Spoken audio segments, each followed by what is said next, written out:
Hello student. आज हम आपको आपकी second book footprints without feet में सेकंड चैप्टर है द थीव्स स्टोरी। इसके कुछ नोट्स हम आपको प्रोवाइड करेंगे सैटरडे को, लेकिन उसकी वीडियो में हम आपको आज इसकी इंट्रोडक्शन के बारे में बताते हैं। ये जो चैप्टर है, इस चैप्टर के अंतर्गत हमें दो व्यक्तियों की कहानी का पता चलता है। The story is about A 15 years old thief. यहाँ पर हमें एक 15 साल के लड़के के बारे में पता चलता है जो कि एक चोर था। हुज चेंजेस, उसने अपना नाम बदलता था every month to stay head of the police and old employees. यानी जब कभी भी वो नई जगह जाता, पुराने लोगों से बचने के लिए वह पुलिस से बचने के लिए अपने नाम को बदल लिया करता था। तो ये जो कहानी है द थीव्स स्टोरी, वह रस्किन बॉन्ड के द्वारा लिखी गई है। रस्किन बॉन्ड जो कि अपने आप में काफ़ी फेमस राइटर रहे हैं, और ये जो कहानी लिखी गई है कहीं ना कहीं एक हमें इम्पोर्टेंट मैसेज देती है। तो इस कहानी में बताया गया है कि 15 साल का एक लड़का जिसका नाम हरी सिंह था, और हरी सिंह इसलिए बताया गया है कि इस कहानी को जो यहाँ पर हमको डिस्क्राइब किया गया है रस्किन बॉन्ड के द्वारा, उसमें हरी सिंह नाम दिया है। उसने कई नाम पहले बदल रखे थे। तो इस कहानी में उसका नाम हरी सिंह है। The other person in the story in A 25 year old writer named Anil. तो यहाँ पर लेखक ने इस कहानी में जो एक अन्य व्यक्ति का नाम लिखा है, जिसमें कि एक पुराना लेखक है, उसका नाम अनिल रखा है, जो कि 25 साल उम्र है। तो यहाँ पर बताया गया है कि हरी सिंह नामक जो चोर था वह अनिल से मिलता है और उससे कहता है कि यदि उसको कोई काम मिल जाए तो वह निश्चित ही वह काम करेगा।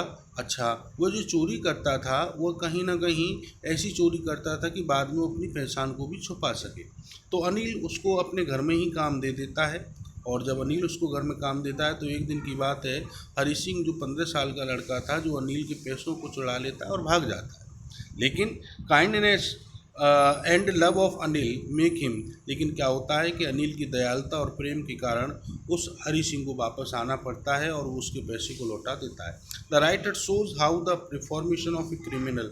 तो यहाँ पर बताया गया है कि किस प्रकार एक अपराधी में परिवर्तन होता है, और वह सबसे उसका परिवर्तन का कारण था वह अनिल का प्रेम और उसकी समझदारी थी, जो कि उसे दंड से भी बचाती है और उसको सही रास्ते पर ले आती है। इस कहानी का इंट्रोडक्शन हमें ये समझ में आया। तो इस कहानी में जो दो कैरेक्टर हैं वो हरी सिंह और अनिल हैं, जिनके बारे में हम जानेंगे। इसके बाद हम इसके थीम के बारे में डिस्कस कर लेते हैं। इसका जो थीम है, ये जो story deals with the basic human values and relationship. ये जो थीम है इसमें हमारी मानवीय जो उपलब्धियां हैं और जो हमारे संबंध हैं उनको व्यक्त करती है। और यहाँ पर यह समझने के लिए भी एक आवश्यक है कि कैसे लूटने वाला एक चोर जो था, एक ग्रेडी मैन, एक लालची व्यक्ति को जो लूटता था, वह हमारे लिए काफ़ी सरल तरीका उसने बताया है। और it is difficult for a thief, और यहाँ पर एक चोर के लिए कठिनाई वाली बात भी बताई है कि हम एक केयरलेस और ऑनेस्ट पर्सन को, एक ईमानदार व्यक्ति को कैसे लूट पाएंगे। Hari Singh did steal Anil's money. Hari Singh Anil के मनी को तो लूट लेता है, बट ही कुड नॉट, लेकिन वो क्या कर पाता है, he could not run away with it, लेकिन वो उसको लेकर भाग ना सका। ही हैड नो फ्रेंड्स, उसका कोई मित्र भी नहीं था जो उसको सम्मान दे सके, बिकॉज ही रिगार्डेड देम, जिनको वह सम्मान भी देता और उनकी मदद पा सकता, लेकिन only the person he really new, लेकिन वह एक ही व्यक्ति को जानता था जिसको उसने लूट लिया था, वो था अनिल। इसलिए Anil was ready to educate Hari Singh. Anil Hari Singh को पढ़ाना भी चाहता था और उसको पढ़ाने के लिए तैयार भी हो गया। द थीव्स कंसाइंस प्रिक्ड हिम, और ये चोर की जो अंतरात्मा थी वह उससे प्रभावित हुई और वह अनिल के पास वापस आ गया और उसने उसके सारे पैसों को बिस्तर के नीचे वापस रख दिया। और इसके बाद उसने अपनी गलती को स्वीकार किया और उसने जो भी चुराया हुआ धन था वह कुछ घंटे पहले जो चुराया था उसने उसी चटाई के नीचे रख दिया जहाँ से उसने निकाला था। इससे हमें ये शिक्षा मिलती है कि यदि हम सही संस्कार को प्राप्त करें तो निश्चित ही हमें संस्कार हमें सही रास्ते पर ले जाने के लिए भी हमें विवश करते हैं।